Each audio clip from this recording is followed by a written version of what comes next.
الله من قرأ الفاتحة. بسم الله الرحمن الرحيم الحمد لله رب العالمين الرحمن الرحيم مالك يوم الدين إياك نعبد وإياك نستعين اهدنا الصراط المستقيم صراط الذين أنعمت عليهم غير المغضوب عليهم ولا الضالين. صل على محمد وآل محمد. أعوذ بالله من الشيطان الرجيم. بسم الله الرحمن الرحيم. الحمد لله الذي لا يبلغ مدحته القائلون ولا يحصي نعماءه العادون ولا يعدي حقه المجتهدون، الذي ليس لصفته حد محدود ولا نعت موجود ولا وقت معدود ولا أجل ممدود، فطر الخلائق بقدرته ونشر الرياح برحمته. الصلاة والسلام على الرسول المسدد المصطفى العمجد المحمود الأحمد سيدنا ومولانا ومولى الكونين جد الحسن والحسين وعاني أبا القاسم محمد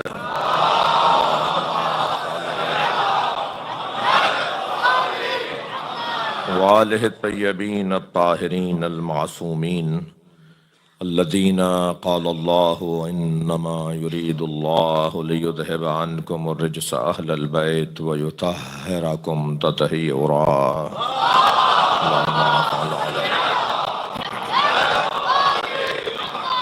ولعنة الله على أعدائهم أجمعين من يوم عداوتهم إلى قيام يوم الدين.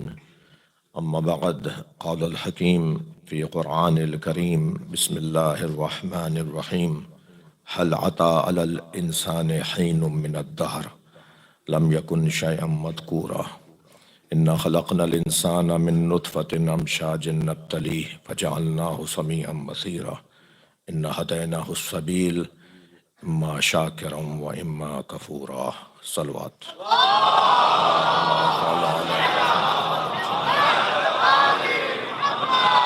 اس سے بلند صلوات ہدیہ کریں گے.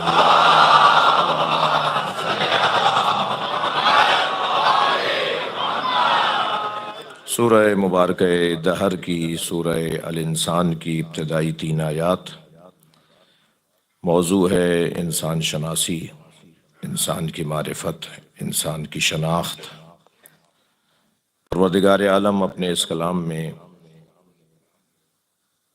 ارشاد فرما رہا ہے: هل أتى على الإنسان حين من الدهر، کیا انسان پر ایسا بھی کوئی وقت آیا کہ جب وہ قابل ذکر نہیں تھا؟ لم يكن شيئا مذكورا إنا خلقنا الإنسان من نطفة أمشاج نبتليه، اور ہم نے انسان کو خلق کیا ہے ایک متحرک پانی سے جو مختلف مراحل سے اور آزمائشوں سے گزر کر فجعلناہ سمیعا بصیرا، ہم نے ہی اسے پھر مختلف مراحل سے گزارا اور پھر ہم نے ہی اسے سمیع اور بصیر بنایا. ہم نے اسے سننے والا اور دیکھنے والا قرار دیا. انا ہدیناہ السبیل اما شاکرا و اما کفورا، اور ہم نے اسے رستہ دکھا دیا ہے، ہم نے رستے کی ہدایت دے دی ہے، ہم نے اسے راہ دکھا دی ہے. اب اس کی مرضی ہے کہ یہ شاکر بنے یا کافر بنے. اللہ نے ان 3 آیات میں جو انسان کے بارے میں گفتگو فرمائی ہے، اس میں مدعا یہ ہے کہ انسان ایک جیسا نہیں ہے، انسان مختلف ہیں، اور مفاہیم انسانی میں بہت زیادہ فرق ہے. ظاہری طور پر ہاتھ پیر ایک جیسے نظر آئیں گے، مگر حقیقت میں سب ایک جیسے نہیں ہوں گے. اور یہ مفہوم انسان جو ہے یہ اتنا مجہول اور اتنا گہرا اور اتنا سنگین اور اتنا پرہجوم مفاہیم کا حامل ہے کہ اس کی شناخت ہی سب سے بڑی مشکل شناخت ہے. اس کے بارے میں بہت کچھ لکھا گیا، بہت کچھ کہا گیا، اور پھر خود اللہ نے بھی قرآن مجید میں انسان کے بارے میں مختلف تعبیرات سے اس کا تعارف کروایا ہے۔ میں نے جیسا کہ کل کی مجلس میں بیان کیا کہ اللہ نے اس انسان کو شیطان بھی کہا ہے، اللہ نے اس انسان کو حیوان بھی کہا ہے، اللہ نے اس انسان کو پتھر بھی کہا ہے، اللہ نے اس انسان کو حیوان سے پستر بھی کہا ہے۔ یہ انسان کے بارے میں بات ہو رہی ہے۔ قرآن سجی ہوئی کتاب ہے اور الفاظ اور تہذیب کی کتاب ہے، یہ مہذب بنانے کی کتاب ہے، یہ تربیت دینے کی کتاب ہے۔ اس میں اگر انسان کو اس طرح کے الفاظوں سے نوازا جا رہا ہے تو اس کا مطلب یہ ہے کہ یہ بھی خود انسان شناسی کا ایک حصہ ہے۔ اور اسی انسان کے بارے میں اتنا کہتا ہوا بھی آگے بڑھوں کہ خود انسان کو حتی فرشتوں نے نہیں پہچانا۔ فرشتوں نے پہچان لیا ہوتا تو فرشتے کیوں کہتے کہ اتجعل فیہا من یفسد فیہا، تو اسے اپنا خلیفہ بنا رہا ہے جو فساد پھیلائے گا۔ اور اللہ نے جواب یہ دیا، اور جواب بتا رہا ہے کہ فرشتے نہیں پہچان سکے تھے۔ جواب بتا رہا ہے انی عالم ما لا تعلمون، جو میں جانتا ہوں وہ تم نہیں جانتے۔ تو فرشتے جس انسان کو دیکھ رہے تھے، فرشتے انسان کے بارے میں جو سوچ رہے تھے، وہ سوچ اور ہے، اور اللہ جس انسان کے بارے میں جانتا ہے وہ انسان کوئی اور انسان ہے۔ تو انسان مختلف ہیں۔ حتی خود جن جو سب سے پرانی مخلوق ہے، یعنی انسان کی خلقت سے بھی ہزاروں سال پرانی مخلوق جن، جس کا ایک روشن اس وقت میں جو بندہ تھا وہ شیطان ابلیس، اس نے بھی کہا کہ خلقتنی من نار خلقتہ من طین، تو نے مجھے آگ سے بنایا ہے، اسے مٹی سے بنایا ہے، ہم برابر کہاں ہیں، ہم ایک جیسے کہاں ہیں؟ تو شیطان بھی نہیں پہچان پایا۔ اچھا، تو شیطان اور پھر فرشتے تو پھر بہت بڑی بات، خود انسان اپنے آپ کو نہیں پہچانتا۔ اتامرون الناس وتنسون انفسکم، قرآن کہہ رہا ہے تم دوسروں کے بارے میں کچھ کہتے ہو اور اپنے بارے میں کچھ اور سوچتے ہو۔ تم اپنے آپ کو بھلا دیتے ہو، تم جو کہتے ہو وہ کرتے نہیں ہو، جو تم دوسروں کے لیے سوچتے ہو وہ اپنے لیے نہیں سوچتے، تم سب کے بارے میں تو درد رکھتے ہو اور اپنے بارے میں خیال ہی نہیں رکھتے، اپنے آپ کو بھلا دیتے ہو۔ تو یہ انسان، ایک صلوات پڑھیں ذرا محمد والا۔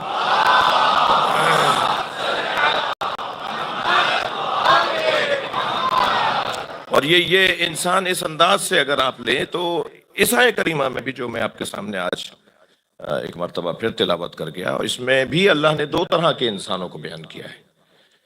پہلا انسان کہ جس کے بارے میں اللہ نے کہا کہ هل أتى على الإنسان حين من الدهر لم يكن شيئا مذكورا، کیا انسان پہ ایسا بھی کوئی وقت آیا جب وہ قابل ذکر نہیں تھا؟ انسان پر ایسا بھی وقت آیا کہ وہ قابل ذکر نہیں تھا؟ انسان پر کوئی ایسا وقت نہیں آیا جب وہ قابل ذکر نہیں تھا۔ تو ایک انسان ایسا ہے جو ہمیشہ سے قابل ذکر تھا، اس لیے کہ ذاکر پہلے تھا، یہ مذکور بعد میں ہوا ہے۔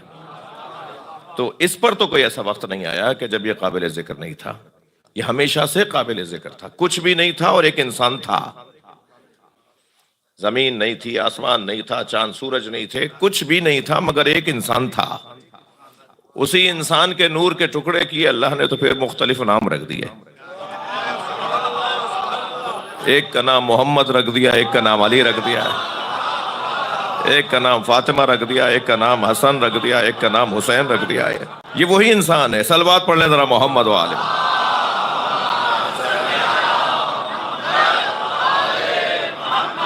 جو ہمیشہ سے قابل ذکر۔ اللہ علی محمد وعلی محمد۔ روزانہ آپ کو زحمت دیتے ہیں ہم آگے آنے کی، اب پھر دوبارہ کہہ رہا ہوں تھوڑا تھوڑا صلوات پڑھتے ہوئے ذرا جم کے بیٹھے۔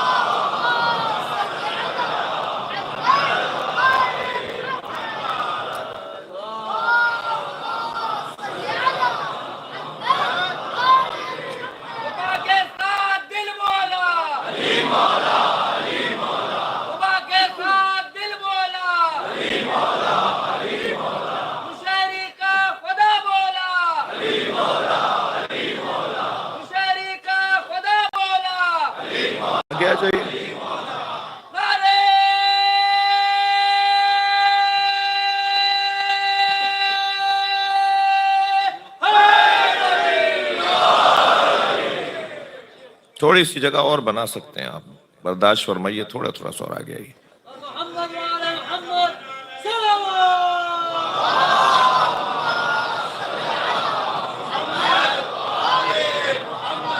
اس کے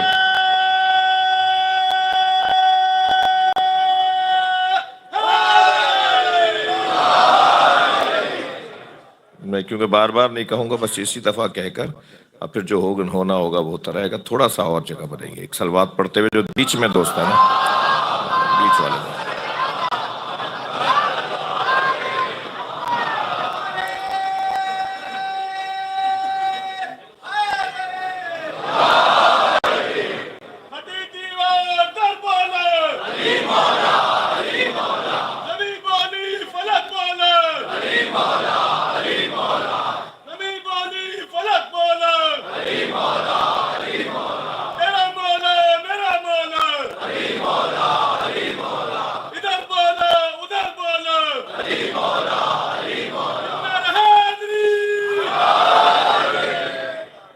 توجہ کر لیا آپ حضرات نے؟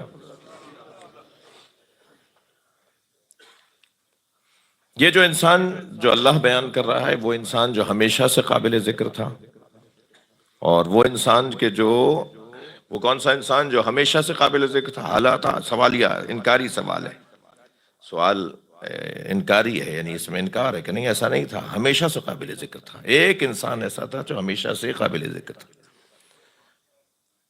اور پھر کون سا انسان؟ اور پھر انا خلقنا الانسان من نطفۃ امشاج، یعنی ایک وہ انسان ہے کہ جو ایک انسان ہادی انسان ہے، اور ایک انسان محتاج ہدایت انسان ہے۔ ایک ہمیشہ سے رہنے والا انسان ہے، ایک جو بعد میں ہوا ہے، اور جو بعد میں ہوا ہے وہ مختلف ہیں، اور یوں کہہ لیجئے کہ ایک آگے چلنے والا ہے اور ایک پیچھے چلنے والا ہے، ایک امام ہے اور ایک ماموم ہے، ایک ہادی ہے اور ایک اس ہادی سے ہدایت لینے والا ہے۔ تو یہ دوسری طرح کا انسان، وہ جس کے ہاں نجاست کا عنوان بھی ہے، جس کا آغاز ہی نجاست کے ساتھ ہے، جس کی ابتدا ہی نجاست کے ساتھ ہے، اور ایک وہ انسان ہے کہ جس کی آغاز، جس کی ابتدا، جس کی اصل، جس کی بنیاد، جس کا وجود نور ہی نور ہے۔ تو یہ دو طرح کے انسان۔ اب ذرا آپ دیکھیے کہ وہ جو پہلے والا انسان ہے، اس کے لیے ارشاد ہو رہا ہے کہ هل أتى على الإنسان حين من الدهر لم يكن شيئا مذكورا، یہ جو انسان ہے، اس انسان کے لیے پھر تیسری آیت میں ارشاد فرما رہا ہے اللہ کیا؟ اِنَّا هَدَيْنَاهُ السَّبِيلَ، ہم نے انہیں، کس انسان کو؟ جو ایک نطفۃ امشاج سے بنا ہوا انسان ہے، اِنَّا خَلَقْنَا، یعنی دوسری آیت والا انسان۔ پہلی والی آیت والے میں جو انسان کا ذکر ہے، اس انسان کو اللہ نے پھر سبیل کہا ہے تیسری آیت میں۔ دوبارہ سے غور فرمائیں، پہلی والی آیت میں هل أتى على الإنسان حين من الدهر لم يكن شيئا مذكورا، دوسری آیت میں اِنَّا خَلَقْنَا الْإِنسَانَ مِن نُطْفَةٍ أَمْشَاجٍ نَبْتَلِيهِ۔ اب اس انسان کو جو کنکتے ہوئے پانی سے بنا ہے، اس انسان کے بارے میں پھر تیسری آیت میں ارشاد ہو رہا ہے اِنَّا هَدَيْنَاهُ السَّبِيلَ إِمَّا شَاكِرًا وَإِمَّا كَفُورًا۔ ہم نے اس انسان کو، جو دوسرا انسان ہے، جو دوسری آیت والا انسان ہے، ہم نے اس انسان کو رستہ دکھا دیا ہے، یعنی وہ انسان جو سبیل ہے اور وہ انسان جو سبیل پہ چلنے والا ہے۔ یہ جو انسان سبیل ہے، یہ اللہ نے دکھا دیا ہے، اس کا اللہ نے تعارف کروا دیا ہے۔ سب سے پہلے پروردگار عالم نے حتیٰ انسان جس کو بعد میں بنایا ہے، اس کو بنانے کے سے پہلے اللہ نے جس انسان کا تعارف کروایا ہے، حضرت آدم سے پوچھا نا، بتاؤ ان اسماء میں سے یہ اسماء کون ہے؟ تو حضرت آدم علیہ السلام نے بتا دیا کہ یہ محمد ہے، یہ علی ہے، یہ حسن ہے، یہ حسین ہے، یہ فاطمہ ہے، اور فرشتے نہیں بتا پائے۔ جو فرشتے نہیں بتا پائے تو فرشتوں سے زیادہ کامیاب رہے حضرت آدم۔ پھر حضرت آدم نے اسی آزمائش کی بنیاد پر اللہ نے اسی آزمائش کی بنیاد پر حضرت آدم کو اپنا خلیفہ بنایا ہے، یعنی جن کی معرفت کی بنیاد پر اللہ زمین پہ خلیفہ بناتا ہو، وہ امت کے برابر کیسے ہو سکتے ہیں؟ وہ دوسروں کے برابر کیسے ہو سکتے ہیں؟ تو اب اس انسان کے بارے میں اللہ نے اسی انسان کے بارے میں کہا اِنَّا هَدَيْنَاهُ السَّبِيلَ۔ بھائی غور چاہوں گا، آپ سے توجہ چاہوں گا، قرآن مجید میں رستوں کے بارے میں، اللہ تک پہنچنے کے جو ذریعے ہیں، واسطے ہیں، طریقے ہیں، ذرائع ہیں، وسائل ہیں، ان کے بارے میں پروردگار عالم نے مختلف تعبیرات کو یاد کیا ہے قرآن میں. مثلا کبھی صراط کا لفظ استعمال کیا ہے، اہدنا الصراط الذین انعمت علیہم، یا اللہ مجھے اس رستے کی ہدایت فرما جس پہ تو نے اپنی نعمتیں نازل کی ہیں، صراط. کبھی اللہ نے ارشاد فرمایا حبل اللہ واعتصموا بحبل اللہ جميعا ولا تفرقوا، اللہ کی رسی کو مضبوطی کے ساتھ تھامے رکھو. توجہ چاہوں گا، اللہ کی رسی کو مضبوطی کے ساتھ تھامے رکھو. اب یہاں میں نے ایک مجلس میں کہا تھا کہ ترجموں پہ میں دوبارہ نظر ثانی کی گزارش کر رہا ہوں علماء اکرام سے کہ دوبارہ ترجمے دوبارہ سے دیکھنے کی ضرورت ہے. یہاں کیا ترجمہ ہوتا ہے؟ وَاعْتَصِمُوا بِحَبْلِ اللَّهِ جَمِيعًا وَلَا تَفَرَّقُوا، اللہ کی رسی کو مضبوطی کے ساتھ تھامے رکھو اور تفرقے میں نہ پڑو. یہ بہت اچھا ترجمہ نہیں ہے، اگرچہ میں اس وقت ترجمے کی بحث نہیں تھی، مگر بات آ گئی ہے تو میں عرض کر رہا ہوں. اختلاف نہیں کرو، تفرقے میں نہیں پڑو. تو یہ تو کوئی اچھی بات نہیں ہے کہ اختلاف بری بات نہیں ہے ہمیشہ، اور اتحاد ہمیشہ اچھا نہیں ہے. اتحاد ہمیشہ اچھا نہیں ہے، اختلاف ہمیشہ برا نہیں ہے. اتحاد کو اچھا بناتا ہے وجہ اتحاد، اختلاف کو برا بناتا ہے وجہ اختلاف. وجہ ہوتی ہے کہ جو برا بناتی ہے، اور وجہ ہوتی ہے جو اچھا بناتی ہے. ذاتی طور پر نہ اختلاف برا ہے اور ذاتی طور پر نہ اتحاد اچھا ہے. اگر ہر جگہ اتحاد اچھا ہے تو ساری دنیا جو متفق ہو کر اور متحد ہو کر اگر اسلام کے خلاف بات کرے تو اس اتحاد کو ہم اچھا بول دیں. قریش کے سارے مشرک جمع ہو گئے تھے سرکار دو جہاں کو ماننے پر، متفق ہو گئے تھے، تو کیا اس اتفاق کو مان لیں؟ ہر اتفاق اچھا نہیں ہے، وجہ بتائے گی اتفاق کی کہ یہ اچھا اتفاق ہے اور یہ ہونا چاہیے، اور یہ اختلاف برا ہے اس لیے کہ اس کی وجہ بری ہے. اب ترجمہ یہ نہیں ہوگا کہ وَاعْتَصِمُوا بِحَبْلِ اللَّهِ جَمِيعًا وَلَا تَفَرَّقُوا، اللہ کی رسی کو مضبوطی کے ساتھ تھامے رکھو اور تفرقے میں نہ پڑو، اختلاف میں نہ پڑو. نہیں، ترجمہ ہوگا رسی کے بارے میں جھگڑا مت کرو، اللہ کی رسی کو مضبوطی کے ساتھ تھامے رکھو اور رسی کے بارے میں جھگڑا مت کرو. اب یہ رسی کیا ہے، اسے مجھے آپ اجازت دیں کہ 2-4 جملوں کے بعد میں کہوں. صلوات پڑھ لیں ذرا محمد و آل محمد.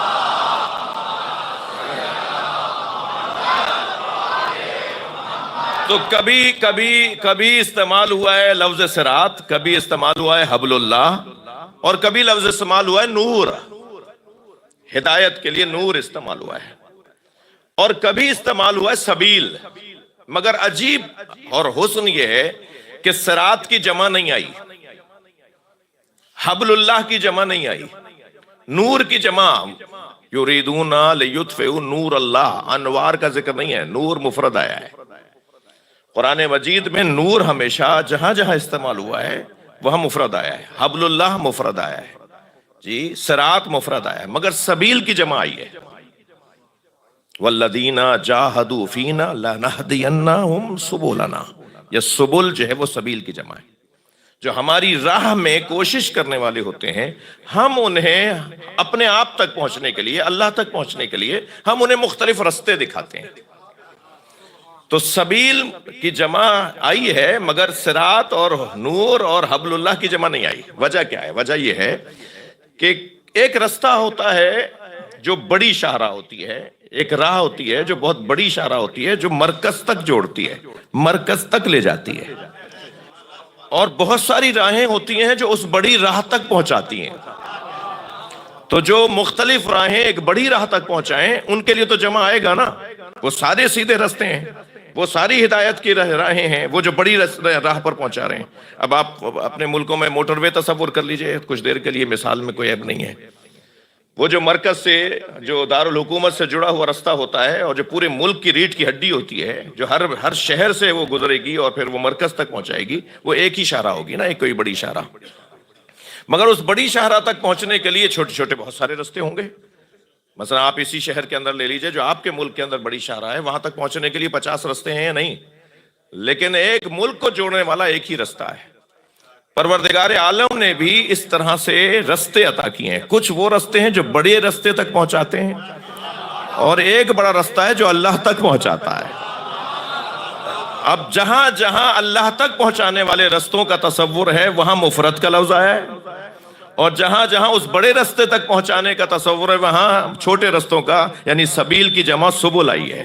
اب میں یہاں اگر اس کو جلدی سے ان بچوں اور جوانوں کے لیے نتیجہ دے دوں کہ جو اللہ تک پہنچانے والا وجود ہے وہ یا محمد ہیں یا علی ہیں. اور جو ان تک پہنچانے والا رستہ ہے وہ کبھی حضرت عباس ہے، کبھی جناب زینب ہے، کبھی جناب معصومہ قوم ہے۔ یہ جتنے رستے ہیں یہ سبل ہیں جو نور تک پہنچائیں گے، جو صراط تک پہنچائیں گے، جو حبل اللہ تک پہنچائیں گے۔ اور وہ حبل اللہ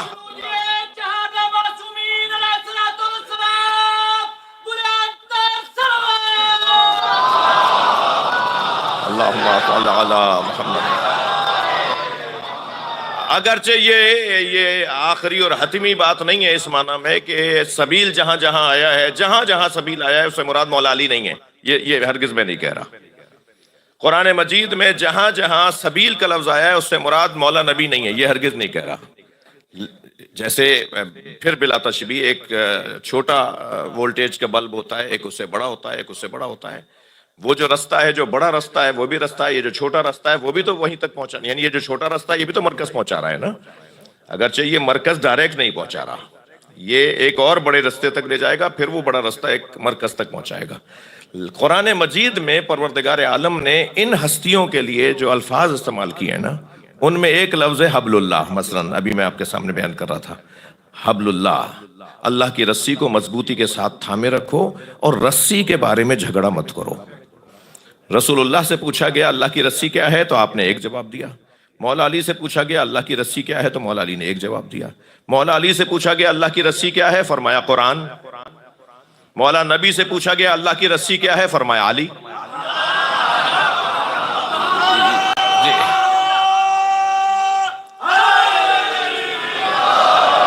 یعنی اور پھر فرمایا علی و مع القرآن والقرآن و مع علی، یعنی قرآن اور علی کو اور علی کو اور قرآن کو دو وجودوں کو اللہ نے جوڑ دیا ہے اور نبی مکرم میں تعارف کرا ہے۔ اور ویسے بھی عزیزو رسی کم سے کم 2 ڈوروں کے بٹھنے کو کہتے ہیں، آپ 14 ڈوروں سے بھی رسی بنا سکتے ہیں۔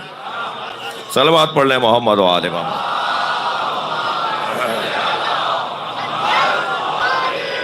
تو نہ قرآن لڑنے کا موضوع ہے، قرآن کے بارے میں جھگڑا مت کرو، اللہ کی رسی کے بارے میں جھگڑا مت کرو، یہ کہہ رہا ہے قرآن۔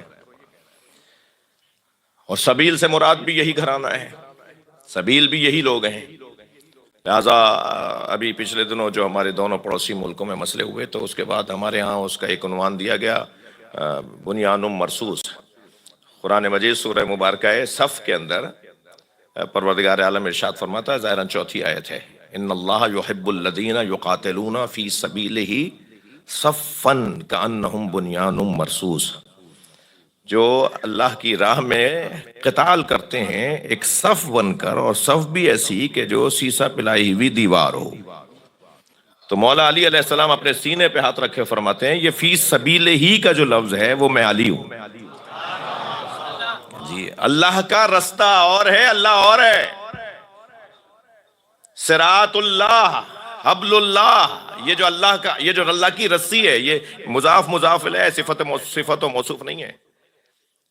اللہ یہ کعبۃ اللہ، کعبۃ اللہ تو نہیں ہے، کعبۃ اللہ ہے نا، بیت اللہ، اللہ کا گھر، یہ جو جہاں کا کی کے لگتا ہے ہماری زبان میں، وہاں مضاف مضاف الیہ کا ہم عنوان دیتے ہیں۔ یعنی اللہ اور ہے، کعبہ اور ہے، بیت اور ہے، اللہ اور ہے، سبیل اور ہے، اللہ کی سبیل اور ہے، اللہ اور ہے، صراط اور ہے، اللہ جس صراط جو اللہ سے جڑی ہوئی وہ اور ہے۔ یہ جو گھرانہ ہے، یہ جو ہستیاں ہیں، پروردگار عالم نے انہیں اور انداز سے خلق کیا ہے، اور ان کے پیچھے چلنے والوں کو جو رہنمائی عطا فرمائی ہے وہ انسان دوسری طرح کا انسان ہے۔ یہ جو مفاہیم انسانی ہیں، یہ جو انسان کے مفاہیم ہیں، ان میں عزیزو میرے محترم سننے والو وہی فرق ہے کہ جو فرق شخصیت کا اور شخص کا فرق ہے، شخص اور ہے، شخصیت اور ہے۔ جیسے انسان اور ہے، انسانیت اور ہے۔ جی وہ جو پورا وجود، جیسے عدل اور ہے، عادل اور ہے، یعنی کبھی کبھی عدل کرنے والا بھی عادل ہے، اور جو اس کثرت سے عدل کرتا ہو کہ اس کا وجود ہی عدل بن جائے، وہ اور وجود ہے۔ یہ 2 طرح کے علیحدہ وجود ہیں۔ ایک لفظ میرے آپ نے عزیزوں نے سنا ہے شخص، ایک ہے شخصیت۔ آپ کے بارے میں، میرے بارے میں جب پوچھا جائے گا یہ کون صاحب ہیں، نام بتایا جائے گا، والد کا نام بتایا جائے گا، دادا کا نام بتایا جائے گا، علاقے کا نام بتایا جائے گا. یہ جو تعارف ہے نا، یہ شخص کا تعارف ہے. اور جب کردار کے بارے میں پوچھا جائے گا اور بتایا جائے گا تو وہ شخصیت کا تعارف ہوگا. جی میں فلاں ماں باپ کے گھر میں پیدا ہوا ہوں، اس میں میرا کوئی کمال نہیں ہے، میرے ہاتھ میں نہیں تھا. میں فلاں زبان بولنے والا پیدا ہوا ہوں، فلاں ملک میں پیدا ہوا ہوں، اس میں میرا کوئی حصہ نہیں ہے، اس میں میرا کوئی کردار نہیں ہے. لیکن میں سچ بولنے والا ہوں، اس میں میرا کردار ہے. میں سخاوت کرنے والا ہوں، اس میں میرا کردار ہے. تو جب ذاتی کمالات کا تعارف ہوگا تو وہ شخصیت کا تعارف ہوگا، اور جب عطائی کمالات اور عطائی عنوانات کا ذکر ہوگا تو وہ شخص کا تعارف ہوگا. اور شخص اور شخصیت کا روشن فرق بھی یہی ہے کہ شخص کا تعلق بدن سے ہے اور شخصیت کا تعلق سیرت سے ہے. انسان شناسی پر بات ہو رہی ہے، ایک صلوات پڑھیں ذرا محمد والے.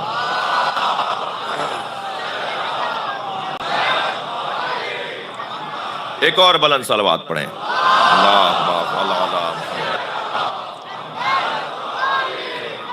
دیکھیں میرے اور آپ کے بدن کو، یعنی میرے اور آپ کے شخص کو، ہمارا ایک شخص ہے، ایک ہماری شخصیت ہے.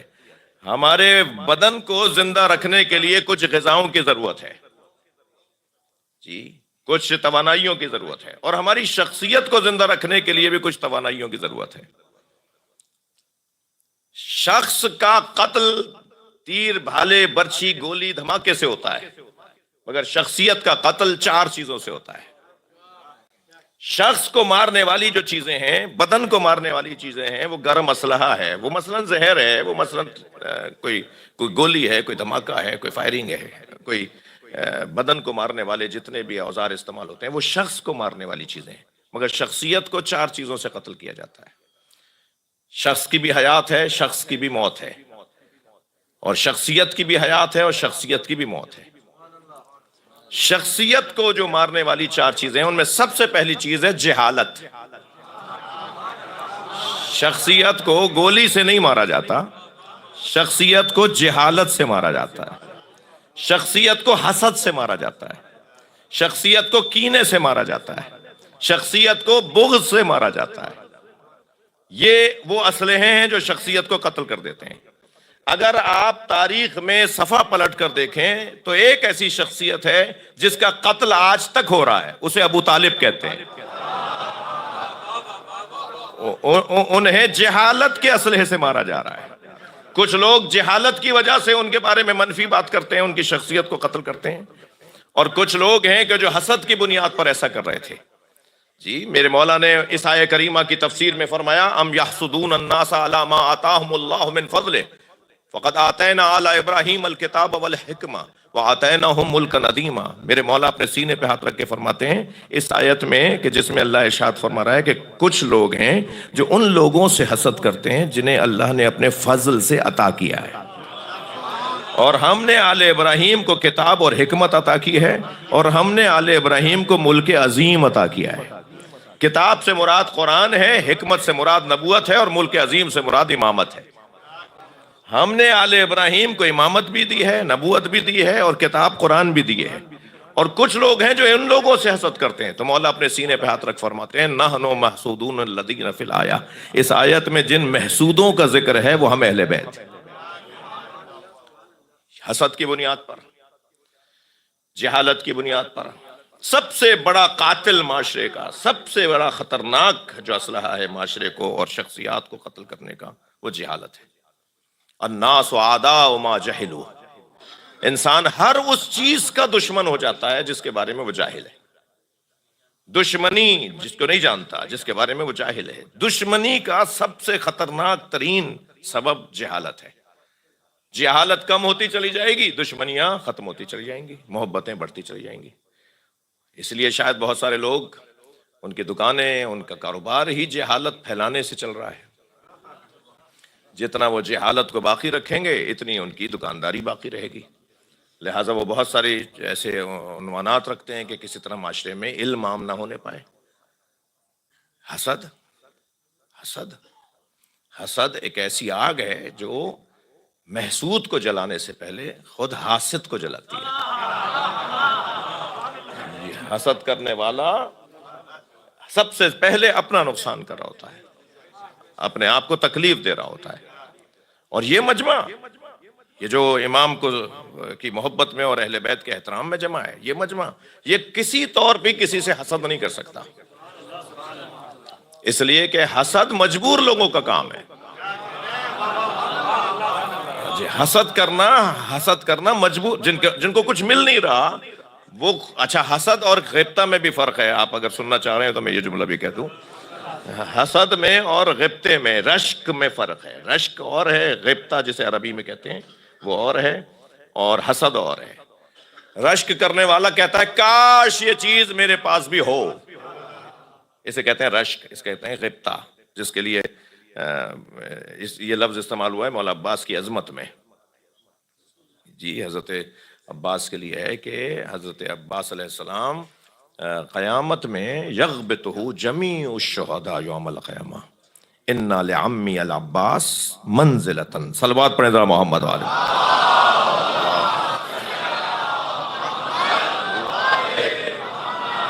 ہاں، امام صادق فرما رہے ہیں، مولا صادق کا فرما رہے ہیں، ہمارے چچا، اللہم صل علی محمد والے، ہمارے چچا عباس کو اللہ نے وہ مقام عطا کیا ہے کہ جمیع الشہداء، یعنی حضرت حابیل سے لے کر اور قیامت تک جتنے بھی اللہ کی راہ میں قربانی دینے والے شہید ہوں گے نا، وہ سب کے سب رشک کریں گے کاش ہم بھی عباس جیسے ہوتے۔ یطیر مع الملائکہ، جی، حضرت جعفر طیار کے لیے اور حضرت عباس کے لیے ہے کہ یہ فرشتوں کے ساتھ جنت میں پرواز کرتے ہیں، جہاں چاہتے ہیں چلے جاتے ہیں۔ جی، وہ اس کے لیے ہے یغبطہ جمیع الشہداء، قیامت کے دن تمام شہداء غبطہ کریں، کاش یہ مقام جو عباس کو اللہ نے عطا کیا ہے، جو ابو الفضل عباس علیہ السلام کو عطا کیا ہے، وہ کہیں گے کاش یہ ہمیں ملتا۔ یہ بہت اچھی بات ہے، غبطہ کرنا۔ اور جب وہ کاش کر کے اور کوشش کرنے کی بات کرتا ہے تو اسے کچھ نہ کچھ مل بھی جاتا ہے۔ لیکن حاسد کون ہوتا ہے؟ حاسد یہ کہتا ہے کہ یہ چیز میرے پاس تو ہے نہیں، یہ سامنے والے صاحب نعمت کے پاس بھی نہ رہے، تو اسے چھیننے کے لیے، اسے ضبط کرنے کے لیے پھر وہ کوششیں کرتا ہے۔ اچھا، یہ تو ہو نہیں سکتا، اللہ کی دی ہوئی چیز کو کوئی اور چھین نہیں سکتا۔ یہ کچھ حصولی چیزیں ہوتی ہیں، کچھ عطائی ہوتی ہیں، تو خاص طور پہ عطائی چیزوں کو کوئی نہیں چھین سکتا۔ یہ حصولی چیزوں کو ممکن ہے کوئی چھین لے، لیکن جو اللہ کی دی ہوئی انہیں کوئی چھین نہیں سکتا۔ جب کوئی چھین نہیں سکتا تو یہ کوشش کرتا ہے، تو یہ اپنا نقصان کر رہا ہوتا ہے اور یہ اپنے آپ کو ضائع کر رہا ہوتا ہے۔ میں نے ایک جملہ کہا کہ یہ مجمع کم سے کم ایک دوسرے سے حسد نہیں کر سکتا۔ کیوں؟ اس لیے کہ ایام بھی کچھ دن پہلے امام سجاد کی شہادت کے گزرے، حضرت کو جب پتہ چلتا تھا، حضرت تک جب یہ بات پہنچتی تھی، حضرت کو یہ بات معلوم ہوتی تھی اور بتایا جاتا تھا کہ فلاں کسی آپ کے چاہنے والے، کسی مومن، کسی مسلمان، کسی انسان کو اللہ نے کوئی نعمت عطا کی ہے، تو حضرت سجدے میں سر رکھ کر اللہ کا شکر ادا کرتے تھے۔ سید الساجدین، اسی بنیاد پہ کثرت سے سجاد، کثرت سے سجدہ کرنے والے، چاہے اسے پتا بھی نہ ہو کہ حضرت نے اس کی نعمت ملنے پہ اللہ کا شکر ادا کیا ہے، خوش ہوتے تھے حضرت، کسی کو آگے بڑھتا ہوا دیکھ کے خوش ہوتے تھے۔ ہمارے معاشرے کی یہ بہت بڑی کمزوری ہے، اور آپ میں سے بہت سو کے ساتھ تو یہ مسئلہ ہوگا، آپ جو اپنے وطنوں سے دور ہیں اور اپنے عزیز و اقارب کے لیے کوئی خیر خواہی کرتے ہوں گے، تو آپ کے لیے ہوتا ہوگا کہ بھئی یہ تو وہ انہوں نے کیا ہوگا ان کے ساتھ، وہ بھیج رہے ہوں گے کچھ، انہوں نے یہ ان کے ساتھ تعاون کیا ہوگا، ورنہ ان کے کہاں بس کی تھا یہ کام، اور معلومہ اس کے لیے پریشانیاں کھڑا کرنا، رکاوٹیں ڈالنا، اس کی راہ میں رکاوٹیں ڈالنا، یہ حسد کرنا۔ بعض لوگوں کو آپ نے دیکھا ہوگا کہ انہیں دو چیزیں زیادہ نظر آتی ہیں، دو چیزیں بہت سے لوگوں کو زیادہ نظر آتی ہیں، ایک اپنی عقل، ایک دوسرے کا پیسہ۔ ہم سے زیادہ سمجھدار کوئی نہیں ہے اور ان کے پاس پیسہ بہت ہے۔ یہ گاڑی کہاں سے لے لی انہوں نے، یہ گھر کیسے بنا لیا انہوں نے، یہ فلاں چیز ایسے کیسے پہن لی انہوں نے، یہ فلاں چیز کیسے لے لی انہوں نے۔ تمہیں کیا معلوم کہ اس نے کیسے لے لی، اور تمہیں کیا مطلب کہ اس نے کیسے لے لی؟ اتنا غور اگر تم نے اپنے اوپر کیا ہوتا تو شاید رضی اللہ تعالیٰ ہو جاتے ہیں۔ ایک صلوات پڑھ لیں محمد و آل محمد، اللہم صل علی۔ جی، انسان ان بیماریوں سے اپنے آپ کو بچائے۔ یہ بیماریاں، یہ اسلحے، یہ سلاح، یہ گویا خطرناک ترین زہر ہیں کہ جو معاشرے کو تباہ اور برباد کر رہے ہیں۔ سب سے پہلا عنوان جہالت کا عنوان ہے۔ میں ان بچوں جوانوں سے خاص طور پہ گزارش کروں گا، اپنے کم سن ساتھیوں سے گزارش کروں گا، کبھی کہیں کسی کے بارے میں کہیں منفی بات ہو رہی ہو اور آپ کے ذہن میں اس کے بارے میں کوئی غلط خیال ڈالا جا رہا ہو تو سب سے پہلے اپنے آپ کو سمجھائیں، اور اگر ہمت اور جرت ہے اور سامنے والا کوئی بڑا نقصان نہیں پہنچائے گا تو پھر اسے بھی سمجھائیں اور اسے کہیں کہ کیوں خواہ یہ باتیں کر رہے ہیں آپ۔ ایک بزرگ عالم دین کا بہترین دیا ہوا فارمولہ ہے کہ اگر تمہارے درمیان کوئی آپس میں لڑائی کی باتیں کر رہا ہو تو جان لو وہ شیطان کی آواز ہے، وہیں اس کا گلا دباؤ۔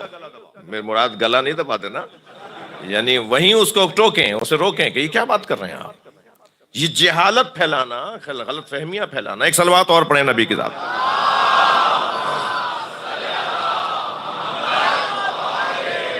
یہ کسی طور ائمہ اہل بیت کو پسند نہیں ہے، کسی طور پسند نہیں ہے۔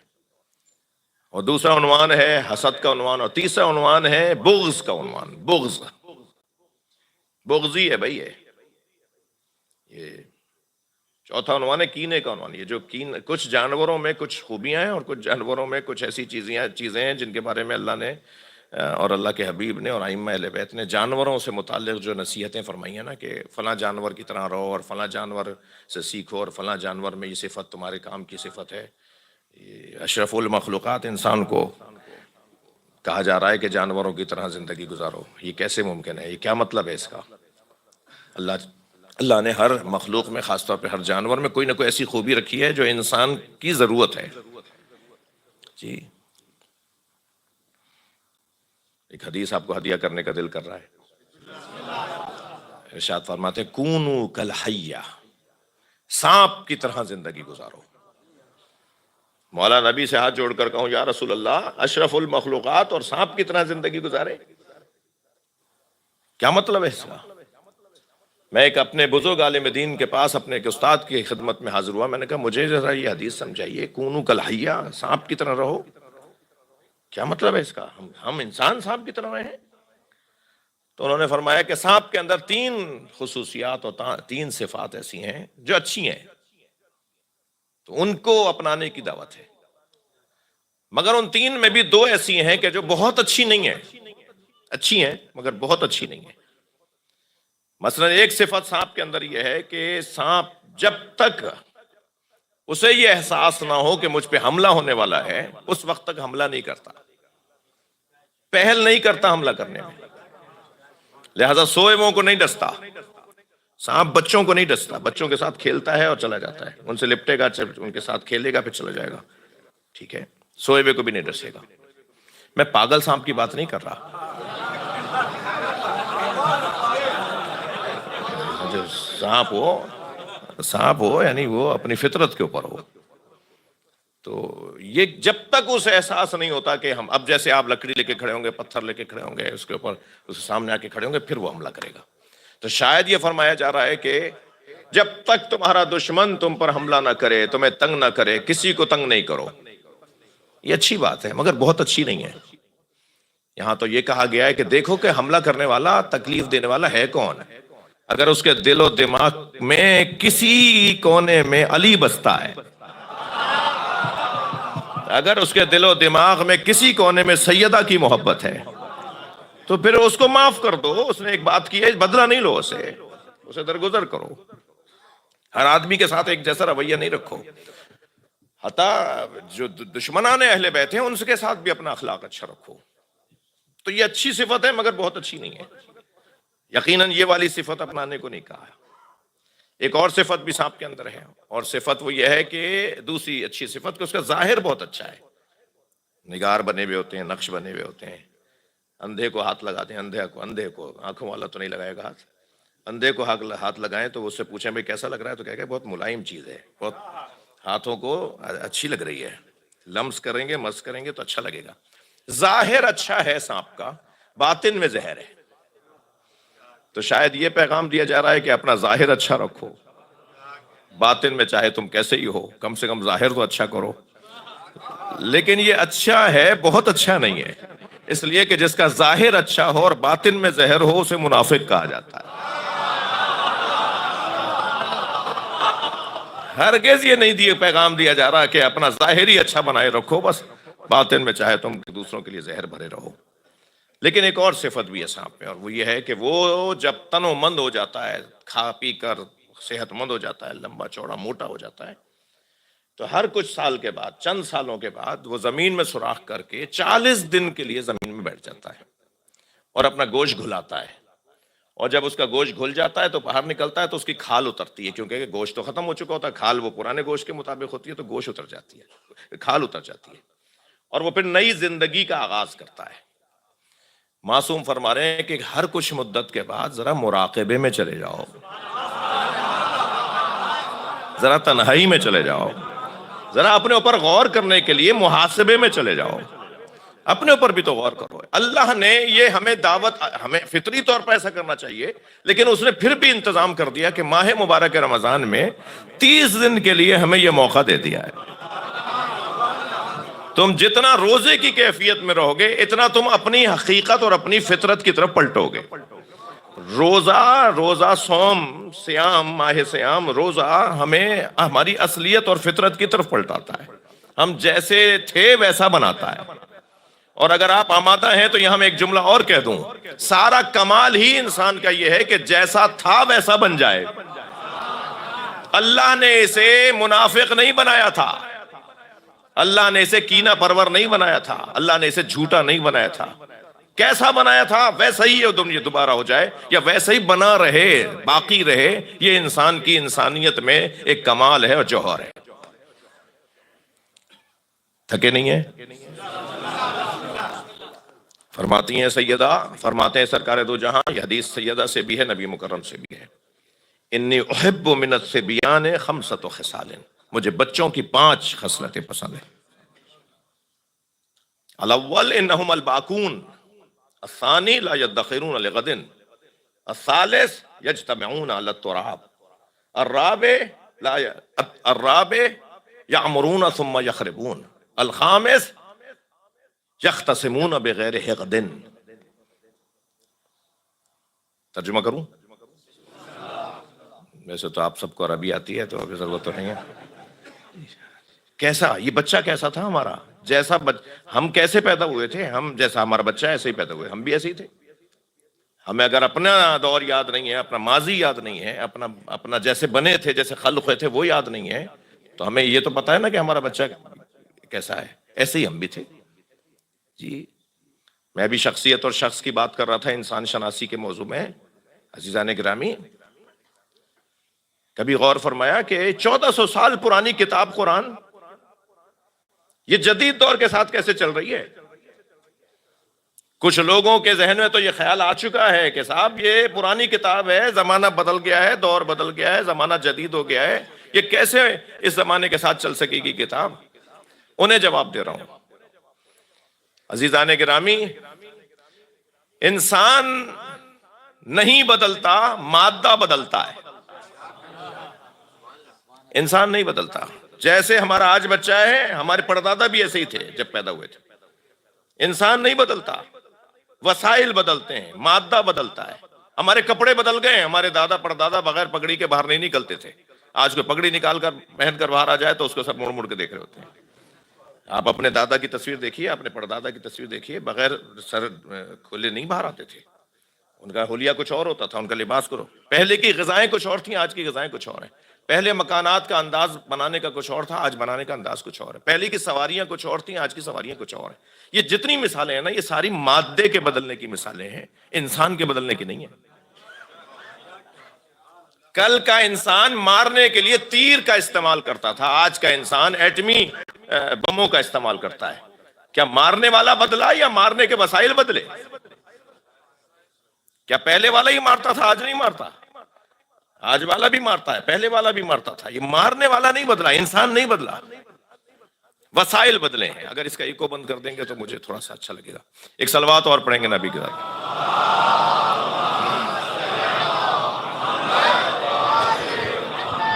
بات تھوڑی سی آگے جائے۔ نعرہ صلوات۔ ایک گاڑی باہر white Pajero black road block کر رہی ہے. 30072 نمبر ہے، جس کی گاڑی ہو ذرا پلیز جا کے ہٹا لے فوراً. وائٹ پجیرو ہے. نعرہ صلوات.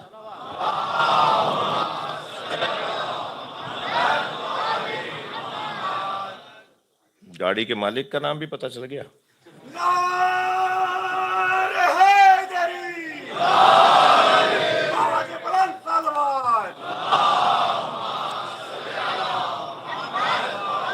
بھائی میں الفاظ کو دوبارہ سن لیا. کس کی گاڑی ہے؟ کوئی جا رہا ہے؟ نہیں، شاید یہاں نہیں ہے وہ جن کی گاڑی ہے. ایک اور بلند صلوات پڑھیں گے.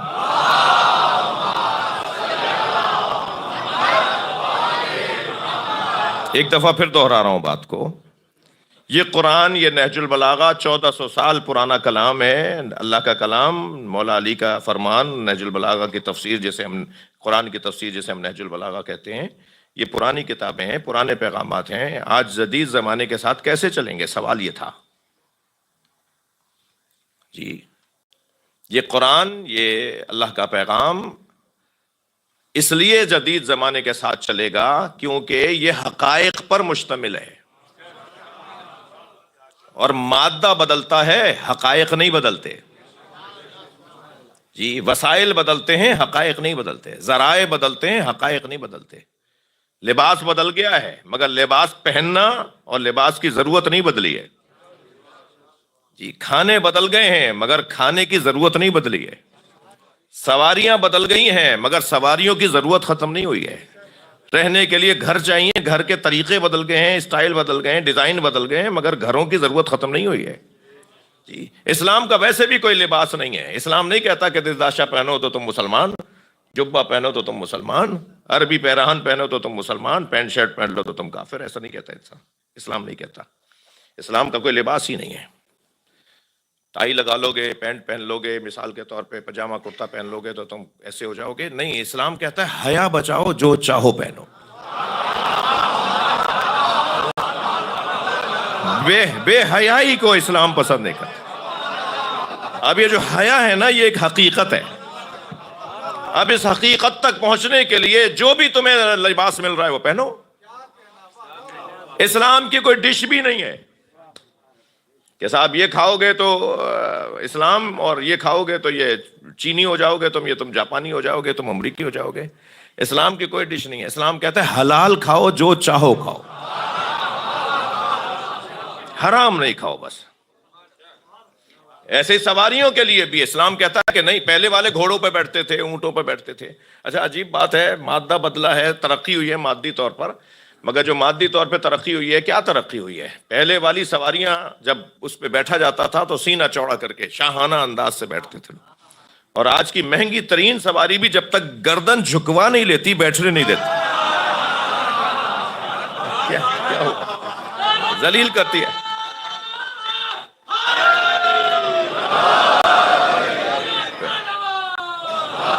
اللہم صلی علی محمد وعلی محمد. اسی طرح آپ مکانات کو لے لیجئے. جی، پہلے وہ سادے مکانوں میں اور کچے مکانوں میں رہتے تھے، آج بڑے مہنگے چیزوں کا استعمال ہے تعمیرات کے اندر.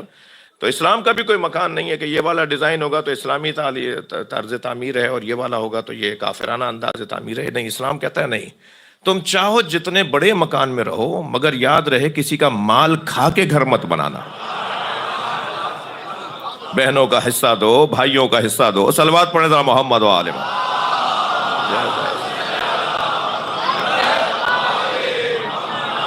تو پھر میں اپنے اصلی مضمون پر آ رہا ہوں کہ مادہ بدلتا ہے، حقائق نہیں بدلتے. اور قرآن مجموعہ ہے حقائق کا. نہج البلاغہ مجموعہ ہے حقائق کا، حقیقت نہیں بدلتی. مثال دے رہا ہوں. مثلا مولا علی، یہ فرمان مولا علی کا ہی ہے، الناس اعداء ما جہلوا. انسان ہر اس چیز کا دشمن ہے ما جہلوا، جس کے بارے میں وہ جاہل ہے، جس کے بارے میں جانتا نہیں ہے. یہ حقیقت ہے یا نہیں؟ 1400 سال پرانی مولا کی خواہش ہے، مولا کا فرمان ہے، مولا کی فرمائش ہے، مگر کیا بدل گیا ہے؟ یہ ایسا نہیں ہے. اب ایسا ہی ہے یا نہیں؟ کیسے تھے ہم؟ ہمیں انسان کو جیسا بنایا تھا نا اللہ نے، ایسا ہی یہ واپس جائے دنیا سے. یہ 120 سال کا دنیا سے جائے 200 سال کا دنیا سے جائے، جب جانا چاہتا ہے جب جائے، مگر ایسے جائے جیسے آیا تھا۔ تو یہ کیسا آیا تھا وہ میں حدیث سنا رہا تھا آپ کو۔ فرماتے ہیں کہ مجھے بچوں کی، ظہر الربیع میں نعمت اللہ جزائری نے اس حدیث کو لکھا ہے، یہ حدیث سیدہ سے بھی منسوب ہے، بی بی اس کی راویہ ہیں۔ مجھے بچوں کی 5 خصلتیں پسند ہیں۔ الاول انہم الباکون، مجھے اچھا لگتا ہے یہ روتے زیادہ ہیں، یہ روتے زیادہ ہیں، ان کا کام رونا ہے۔ ہمارے ہاں تو مولانا کے پاس لے جاتے ہیں، دعا دم کر دیجئے، ہمارا بچہ روتا بہت ہے۔ ہر کچھ دن بعد ڈاکٹر کے پاس لے جائیں گے، یہ روتا بہت ہے۔ بھائی یہ بچہ ہے، یہ روئے گا نہیں، یہ ایک ہی چیز اس کے پاس ہے وہ بھی تم چھین رہے ہو اس سے، رونے کے علاوہ اور اس کے پاس کیا ہے؟ یہ تو اپنی ساری بات رونے کے ذریعے سے ہی پہنچاتا ہے۔ اور بیوی فرما رہی ہے مجھے اچھا لگتا ہے کہ یہ روتا زیادہ ہے۔ اور کیوں اچھا لگتا ہے؟ رونے والا کون ہوتا ہے بھائی؟ توجہ، رونے والا وہ ہوتا ہے جس کا دل نرم ہوتا ہے۔ لہذا بچے اور خواتین جلدی روتے ہیں، خواتین بھی جلدی روتی ہیں اور بچے بھی جلدی رو پڑتے ہیں۔ وجہ کیا ہے؟ ان کا دل نرم ہے۔ اور یقین جانیے یہ دل نرم کرنے کا جو جذبہ ہے نا، یہ دل نرم کرنے کی جو مشق ہے، یہ اتنی اساسی بات ہے، اتنی بنیادی بات ہے۔ تھوڑی دیر کے لیے اپنے میں ان دوستوں سے کہہ رہا ہوں کہ اپنے کان میں روئی ڈال لیں کہ جو یہ کہتے آئے ہیں اب تک، یعنی میں ان سے اختلاف کر رہا ہوں کہ رونے کا مقصد کیا ہے، رونے کے لیے ہم کیوں پیدا ہوئے ہیں؟ صرف رونے کے لیے مجلسیں کیوں کرتے ہو؟ یہ کیا بات ہوئی کہ رونے کے لیے مجلس ہو رہی ہے؟ رونا ہدف نہیں ہے۔ یہ والے الفاظ ہم سنتے ہیں، میں کہتا ہوں نہیں، رونا ہدف ہے، رونا ہدف ہے۔ جس زاویے سے میں دیکھ رہا ہوں، میں آپ سے جھگڑا نہیں چاہتا، جس زاویے سے میں دیکھ رہا ہوں اس زاویے سے دکھا رہا ہوں۔ رونا ہدف ہے کیونکہ رونے والے کا دل نرم ہوتا ہے، اور جس کا دل نرم ہوتا ہے وہ کسی کو رلاتا نہیں ہے۔ یہ نمازیں کیوں پڑھوائی جا رہی ہیں؟ لعلکم تتقون، یہ روزہ کیوں رکھوایا جا رہا ہے؟ تاکہ تمہارا خضوع اور خشوع ہو جائے، تمہارے اندر تمہارا دل نرم ہو جائے۔ دل نرم بنانے کے لیے اللہ نے عبادتوں کو رکھا ہے۔ اور یہ چیز ہمیں جو ائمہ اہل بیت نے عطا کی ہے رونے کی، جو رونے کو نہیں سمجھ پا رہے، جو رونے کو بدعت کہہ رہے ہیں، اور وہ بہرحال ان کے ابا اماں نے انہیں روکا ہے کہ چلے جاؤ مجلس میں مگر رونا مت، یا کسی تاریخ کی ایک ایسی شخصیت کو وہ اپنا پیشوا مانتے ہیں کہ جنہوں نے رونے سے روکا ہے، تو وہ مانے انہیں اپنا بڑا، جن کے کہنے پہ وہ رو نہیں رہے، مگر ہم جن کے کہنے پہ رو رہے ہیں وہ تاریخ کی کسی بھی بڑی شخصیت سے کم شخصیت نہیں ہے، بلکہ ہمارے عقیدے مطابق بڑی شخصیت ہے، جنہوں نے ہمیں رونے پہ لگایا ہے۔ یہ خود رونا جو ہے نا، یہ دل نرم کرنے کا ایک ذریعہ ہے۔ اور بی بی فرما رہی ہیں، مولا فرما رہے ہیں مجھے اچھا لگتا ہے بچے روتے زیادہ ہیں، دل نرم بنانا۔ لا يدخرون لغد، آج کا کام کل پہ نہیں چھوڑتے، ابھی چاہیے، یہی چاہیے۔ آپ کتنا ہی کہیں ان بچوں سے بیٹا کل دلوا دیں گے، اس سے اچھا دلوا دیں گے، نہیں مجھے تو یہی چاہیے۔ ضد کرے گا، لوٹ جائے گا، لیٹ جائے گا، بل بلائے گا، روئے گا، پیٹے گا، مجھے یہی چاہیے۔ بچہ اپنے اس عمل سے بتا رہا ہوتا ہے آج کا کام کل پہ نہیں چھوڑتے۔ جو تم نے طے کر لیا ہے، جو ہم نے طے کر لیا، اسے کر جاؤ نا بھائی، یہ کیوں کہہ رہے ہو کل دلائیں گے؟ دلانے کی چیزیں تو آج ہی دلاؤ۔ پھر فرماتی ہیں یجتمعون علی التراب، یہ مٹی پر بیٹھ جاتے ہیں، یہ مسندوں کو تلاش نہیں کرتے، یہ گدوں کو نہیں ڈھونڈتے، یہ تکیوں کی تلاش میں نہیں ہوتے، یہ اپنی شخصیت کی تلاش میں نہیں ہوتے، انہیں تو جہاں جگہ ملتی ہے وہاں بیٹھ جاتے ہیں۔ اماں اجلے سے کپڑے پہنائے، بال کنگا کر کے، پاؤڈر وارڈر لگا کے، خوشبو لگا کے بچے کو تیار کر کے چھوڑتی ہے، کچھ ہی دیر میں مٹی میں اٹے ہوئے آ رہے ہیں۔ ارے بھائی بیٹا کیا کر لیا؟ کہ ہم باہر گئے تھے، وہاں مٹی پڑی تھی، وہاں ہم کھیل رہے تھے۔ بچہ مٹی پر بیٹھ کر، خاک پر بیٹھ کے بتاتا ہے تکبر اچھی بات نہیں ہے، غور نہیں کرنا چاہیے۔ ہم ایسے پیدا ہوئے تھے، ہم متکبر پیدا نہیں ہوئے تھے جی۔ دنیا کا مہنگا، دنیا کا امیر ترین انسان بھی ہوگا نا، اس کا بچہ بھی ایسا ہی ہے۔ ایسا نہیں ہے کہ ان کے بچے ایسے نہیں ہیں اور ہمارے دوسروں کے بچے ایسے ہیں۔ یہ تیسری بات کہ مجھے اچھا لگتا ہے یہ مٹی پہ بیٹھ جاتے ہیں، یہ اپنی شخصیت کے قائل نہیں ہوتے۔ بہت ساری بیماریاں آ رہی ہیں ہمارے یہاں، بڑے وائرس آ رہے ہیں، کورونا سے کم نہیں ہے وہ وائرس، وہ تو بدن کو مار گیا نا، یہ ہماری روحانیت کو مارنے والے بھی وائرس آ رہے ہیں۔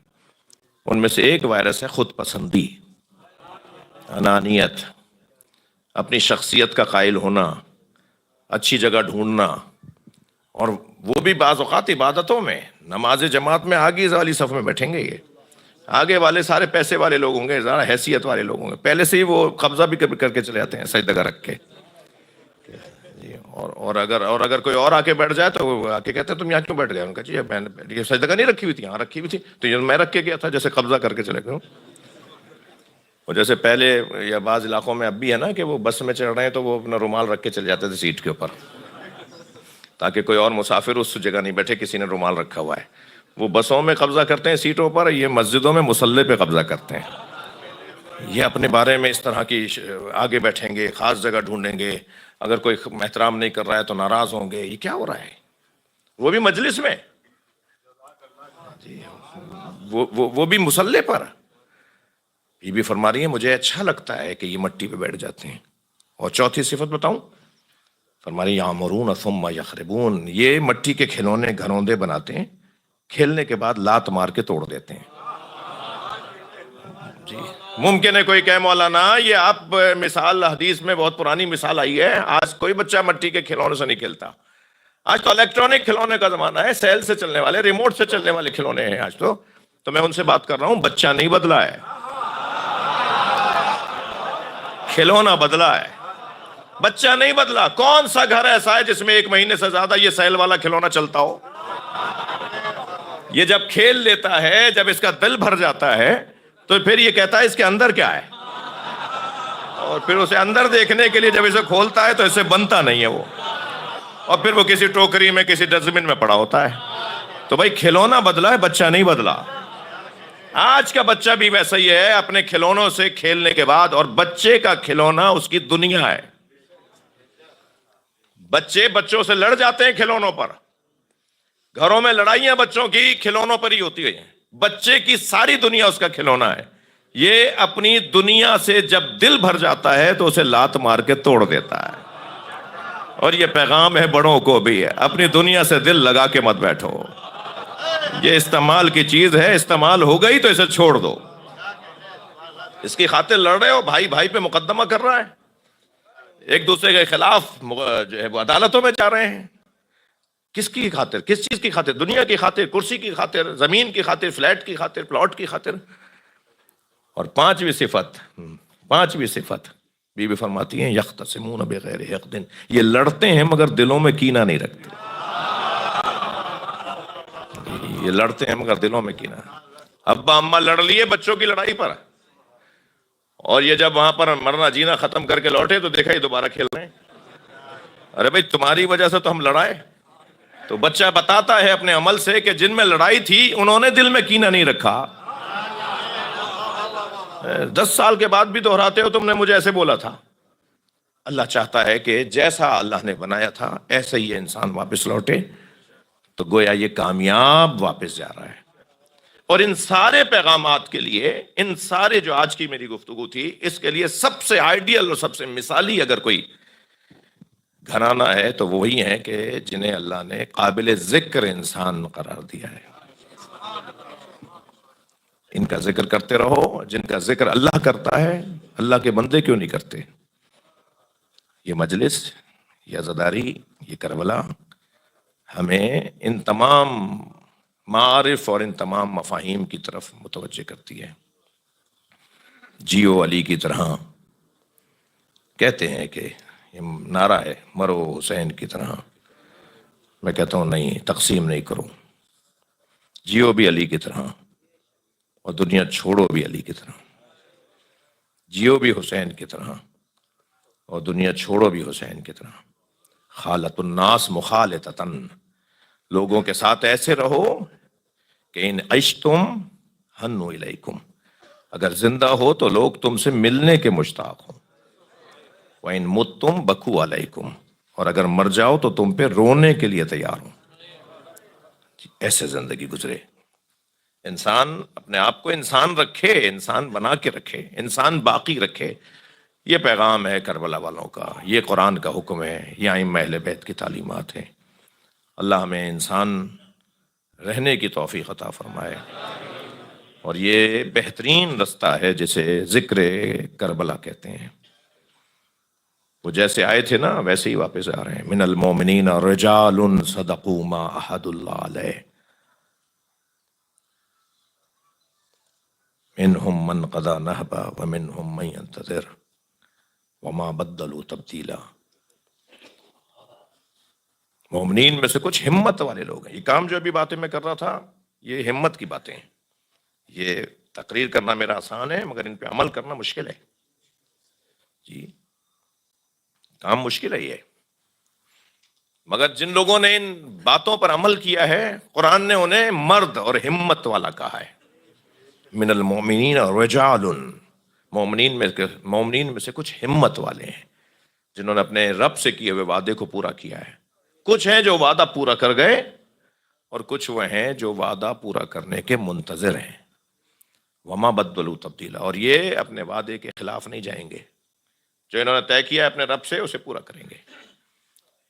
عزیزو یہ وہ آیت ہے جو روز عاشور اصحاب امام حسین ایک دوسرے کو سنا رہے تھے. اصحاب امام حسین من المومنین رجال، جب حضرت حبیب کا لاشا آیا نا تو حبیب کے لاشے کو دیکھ کر زہیر اس آیت کو تلاوت کر رہے تھے. اصحاب امام حسین علیہ السلام شب عاشور ایک بڑے خیمے میں جمع ہیں اور کہہ یہ رہے ہیں کہ کیا کریں کہ امام حسین علیہ السلام ہماری وفاداری پر یقین رکھیں.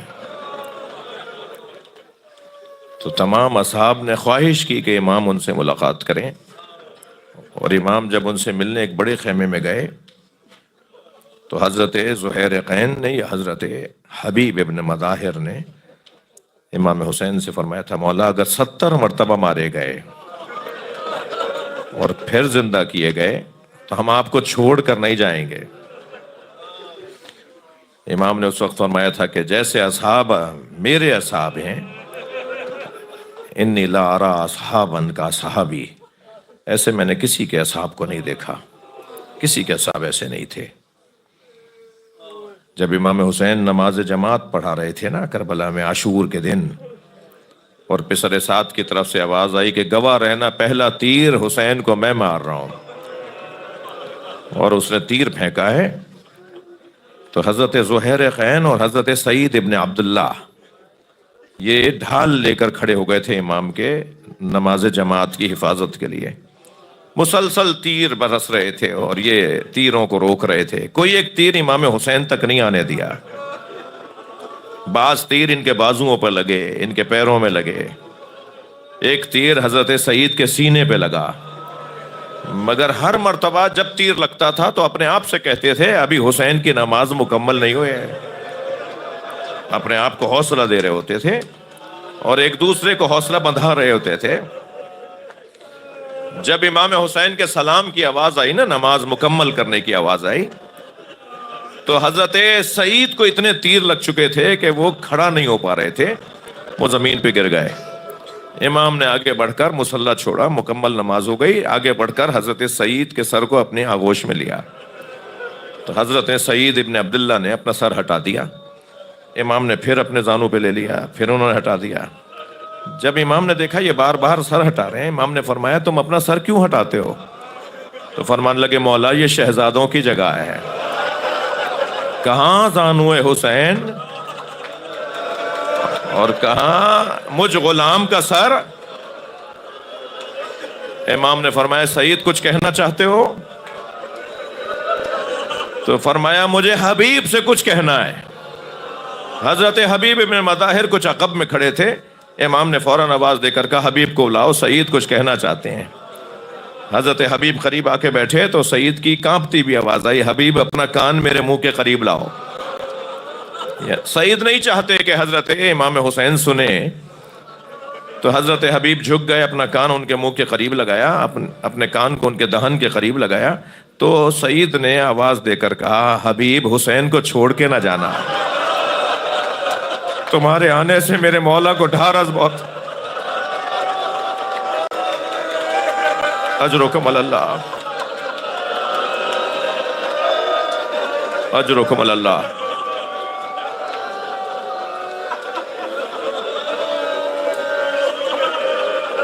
کچھ دیر کے بعد حضرت سعید مسکرانے لگے۔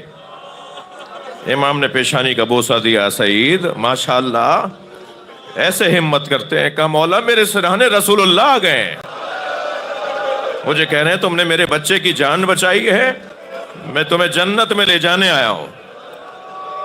پھر کچھ گفتگو ہوئی اور پھر مسکرائے، چہرے پر ایک مرتبہ بشاشت آئی۔ امام نے فرمایا سعید اب کیوں مسکرائے ہو؟ کہا مولا میرے سرہانے علی آ گئے ہیں، آپ کے بابا آ گئے ہیں، مجھے جنت میں جانے کی بشارت دے رہے ہیں۔ کچھ گفتگو کرتے کرتے ایک مرتبہ زار و قطار رونے لگے، آنکھوں سے آنسو بہنے لگے۔ تو امام نے فرمایا سعید رو کیوں رہے ہو؟ کہ مولا آپ کی ماں زہرا آ گئی، اللہ رے غربت فاطمہ زہرا، کہاں میں غلام اور کہاں سیدہ، تم نے میرے بچے کی جان بچائی۔ ایسے شیر دل لوگ، ایسے باعظمت لوگ امام حسین کے ساتھ کربلا میں اپنی جان کا نذرانہ پیش کر رہے ہیں۔ اجرکم اللہ، اجرکم اللہ۔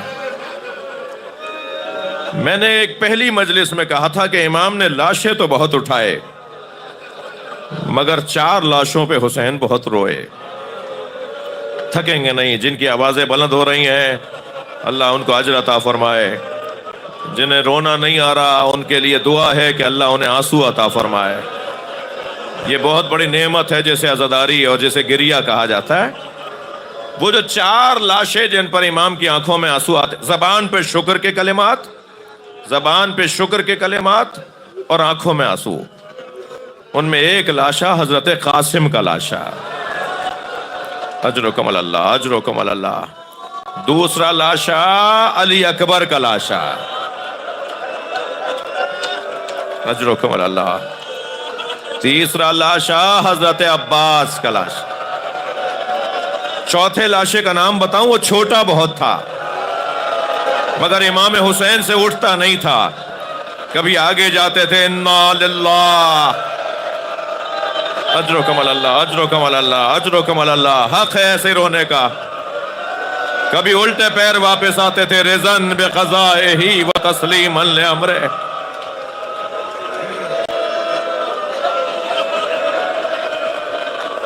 کربلا میں اصحاب میں حضرت حبیب، حضرت زہیر اور اہل بیت میں حضرت عباس، امام حسین کی کمر کی طاقت تھے، بڑا پیار تھا دونوں بھائیوں میں۔ امام حسین عباس مولا کو بھائی کہتے تھے اور مولا عباس امام حسین کو آقا کہتے تھے، کبھی زندگی میں بھائی نہیں کہا۔ اور یہ تربیت بھی ماں کی تربیت تھی۔ جب کم سن تھے نا تو فرمایا بیٹا خبردار حسن و حسین کو بھائی مت کہنا، یہ تمہارے آقا زادے ہیں، یہ تمہارے مولا کے بچے ہیں، تم ان کے غلام ہو۔ اور سمجھاتی تھیں کہ تمہیں تمہارے بابا نے اللہ سے مانگا تھا تاکہ تم حسین کے کربلا میں کام آؤ۔ بچپن سے کربلا عباس، عباس کربلا۔ اور جب جوان ہوئے اور کسی مرحلے پہ تلوار کھینچی تو کبھی حضرت امام حسن کی آواز آئی عباس یہ بصرہ ہے، کربلا نہیں ہے۔ کبھی مدینے میں تلوار کھینچی تو آواز آئی عباس یہ مدینہ ہے، کربلا نہیں ہے۔ جو بچپن سے 36 سال تک کربلا کربلا کربلا سنتا رہا، وہ جب کربلا میں آیا نا تو میں رونے والوں سے پوچھ سکتا ہوں کہ کیا کیفیت ہوگی جناب عباس کی۔ امام حسین نے جب زمین خریدی تو حضرت عباس نے نہر کے کنارے خیمے لگائے، بیویوں کو خیموں میں منتقل کیا، کچھ فاصلے پر اصحاب کے خیمے لگائے۔ اور جب 4 محرم کو شمر کا لشکر آیا تو اس نے آتے کے ساتھ ہی پہلا اعتراض یہ کیا کہ حسین کے خیمے نہر کے کنارے کیوں ہیں؟ تو بتایا گیا کہ حسین ابن علی نے زمین خرید لی ہے اور اب یہ ان کی زمین ہے، ان کی مرضی جہاں لگائیں۔ تو کہنے لگا نہیں، نہر سے اگر انہیں ہٹایا نہیں تو یہ پانی کے ساتھ اور پانی کی طاقت کے ساتھ ہمیں جنگ جیتنے نہیں دیں گے۔ انہیں ہماری سیاست اور ہماری جنگ کی جو سیاست ہے اس میں انہیں پیاسا رکھنا ہے، اور اس کے لیے ضروری ہے کہ خیمے نہر سے ہٹائے جائیں۔ اس نے پیغام بھیجا کہ عباس خیمے ہٹاؤ ورنہ ہم ہٹانے آ رہے ہیں۔ حضرت نے کوئی اہمیت ہی نہیں دی اس کی بات کو، لیکن جب خبر آئی کہ وہ لشکر لے کے آ رہا ہے خیمے ہٹانے کے لیے، تو حضرت نے اپنی تلوار سے زمین پہ خط بنایا اور فرمایا کسی میں جرت ہے تو خط پھاند کے دکھائے۔ اجرکم اللہ، اجرکم اللہ، کسی میں جرت ہے تو خط پھاند کے دکھائے۔ اکیلے کھڑے تھے تلوار لیے، اور ادھر سے شمر کا لشکر بڑھ رہا تھا۔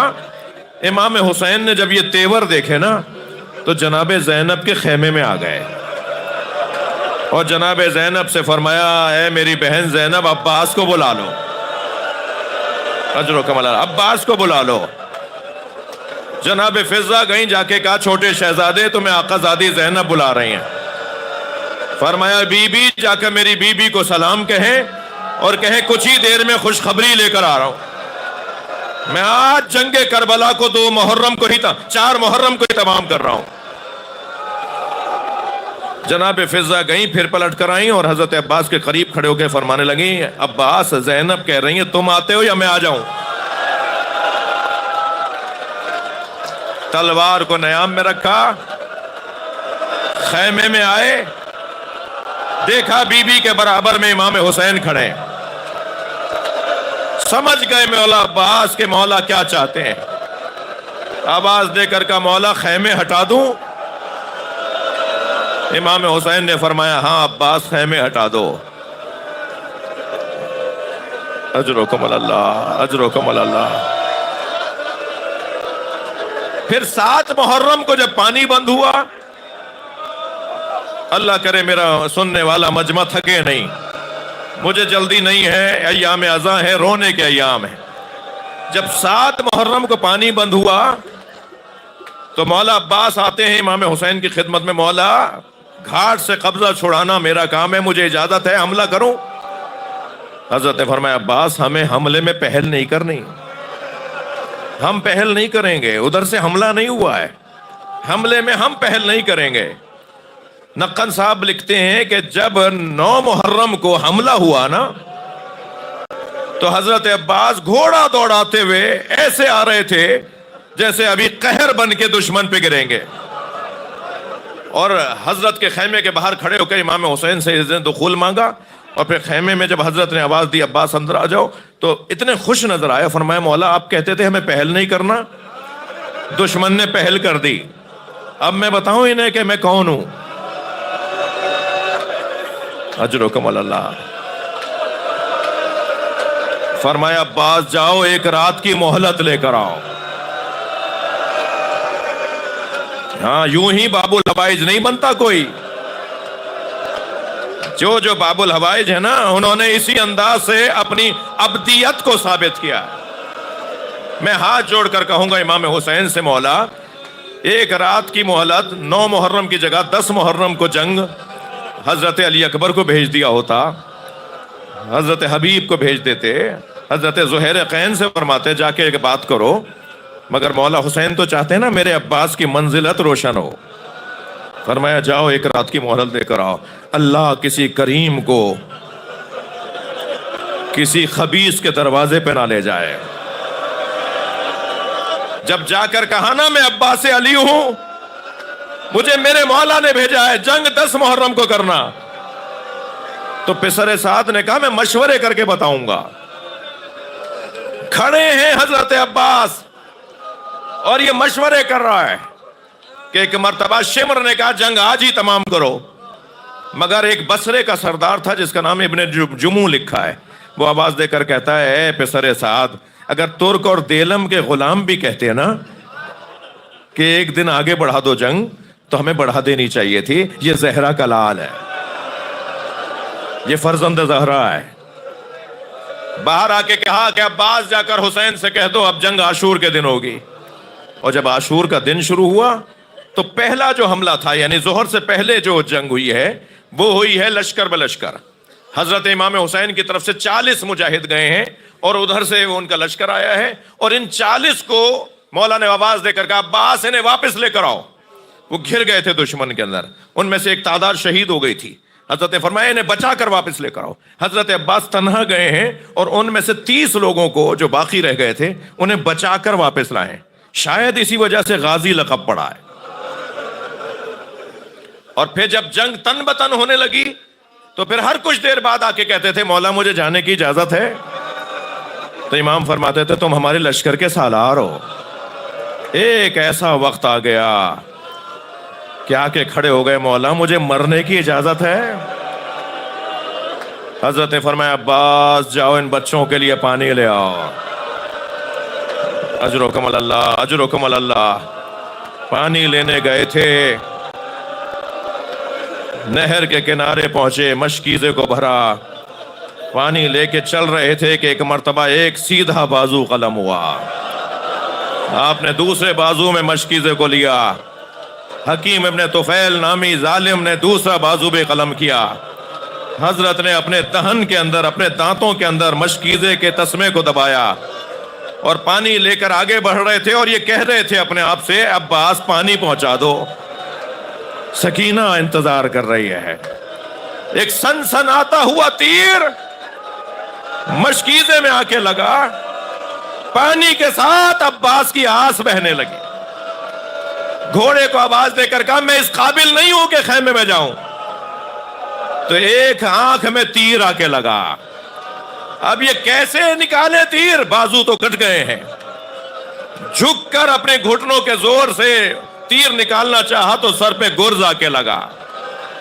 زمین کربلا پہ گرے یہ کہہ کر مولا میرا سلام آخر.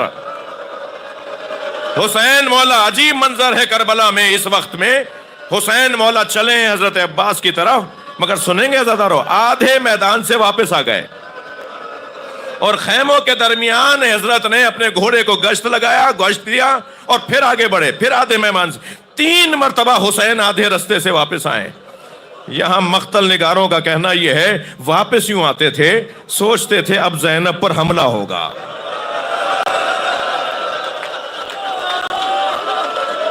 میرا عباس مارا گیا. پھر جب خیموں میں آ جاتے تھے پھر احساس ہوتا تھا عباس بلا رہا ہے. اجرکم اللہ اجرکم اللہ. مجھ سے مصائب اس کے آگے نہیں پڑھے جائیں گے. کیسے گئے ہیں حضرت عباس کے لاشے پر، کمر پکڑ پکڑ کر گئے ہیں. آوازیں دیتے جا رہے تھے عباس اب میری کمر ٹوٹ گئی. لاشا خیمے میں نہیں لے کر آئے. مولا نے وصیت فرمائی تھی مولا میرا لاشا خیمے نہ لے جائیے گا. اجرکم اللہ.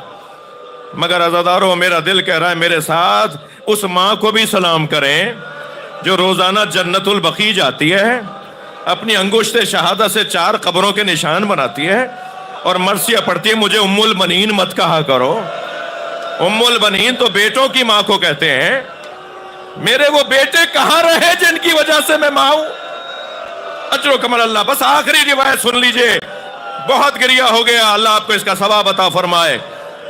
بشیر ابن جزلم کہتے ہیں کہ جب میں اہل بیت کو شام سے کربلا اور کربلا سے مدینہ لے کر آیا تو امام سجاد نے فرمایا کہ ہم خیمہ لگا کے شہر کے باہر بیٹھیں گے، تم مدینے میں جا کے بتا دو کہ حسین کا لوٹا ہوا قافلہ واپس آیا ہے. بشیر کہتے ہیں میں محلے محلے سناتا جا رہا تھا. جیسے ہی محلہ بنی ہاشم میں داخل ہوا اور میں نے پہلی آواز لگائی اے مدینے والو، اے مدینے والو اب مدینہ رہنے کے قابل نہیں رہا، حسین کا لوٹا ہوا قافلہ واپس آیا ہے. تو بشیر کہتا ہے کہ ایک دم ایک دروازہ کھلا، ایک گھر کا دروازہ کھلا.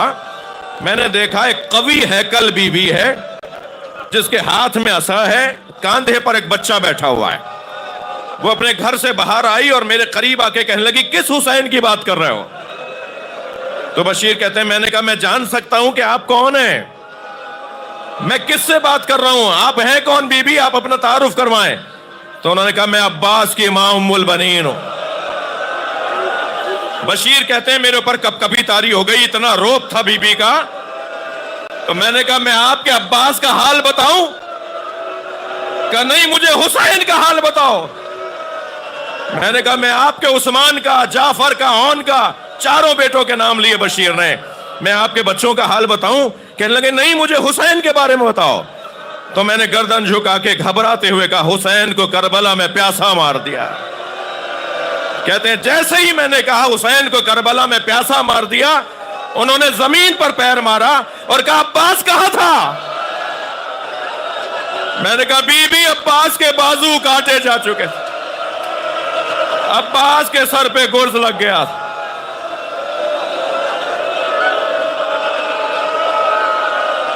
اللہ لعنت اللہ علی الظالمین. یا حسین یا حسین.